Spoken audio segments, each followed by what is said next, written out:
Dr. James Baxter, and the issue is African Americans in public education.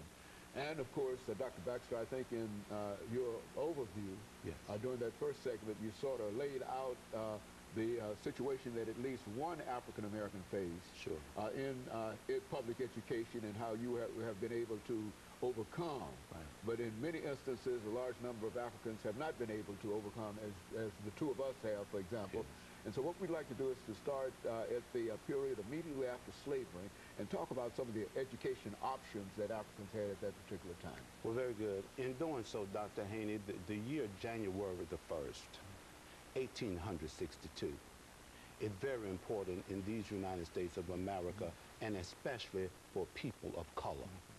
On that particular date, Abraham Lincoln issued by executive order Emancipation Proclamation. Now, what that particular executive order did for people of color, it freed them. And only those who were in areas of the South and borderline states that had been conquered by Union forces. Now, after January 1st, 1862, at the end of the war, the country is faced with a dilemma, in that the war was fought, for the most part, in the southern region of the United States of America. We know that the economy of the South was based on agriculture. We also know that cotton had been king. We also know that Eli Whitney revolutionized the cotton industry with his invention of the cotton gin. It made for cotton to be what? Mass produced.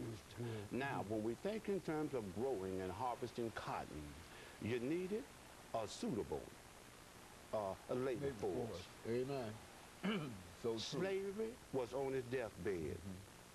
And the founding fathers, those who were delegates at the Constitutional Convention, that's why they did not abolish slavery then, because they knew that slavery was on its deathbed because it could not be mass produced. So they gave it 20 years from 1787, and slavery would no longer exist because the cotton could not be mass produced. But Eli Whitney invented this cotton gin.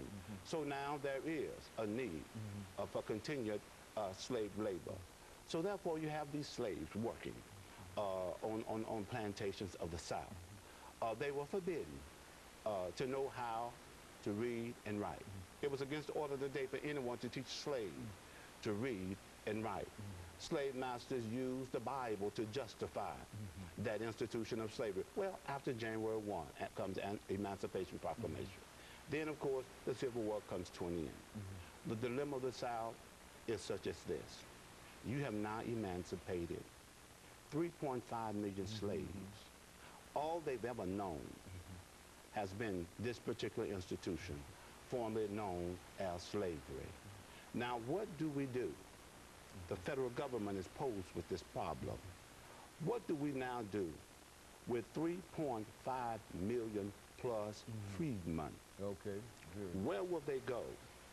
Where will they live? Well, when we look at them,